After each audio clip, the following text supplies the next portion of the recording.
Mapapagod, pero hindi susuko. Alam mo ba na may dalawang uri ng pagod na pwede mong madama?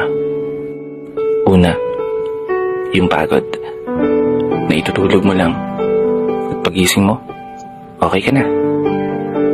Pero may isang uri ng pagod na talagang kakaiba. Yun ay ang pagod na hindi nadadaan sa pahinga. Isang pagod na magpapahiwatig kung gaano kabigat ang mga problema mong daladala. Pagod na magpapanginig ng mga luha sa mata.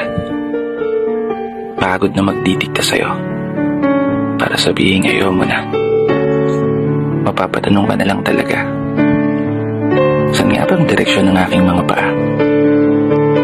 Mga paang tila pagod na sa kakahakbang. Mga paang ngimay na sa kada tapak sa baitang ng hagdan. Isang hagdan na magdadala sa akin patungo sa isang palapag na pinapangarap ko.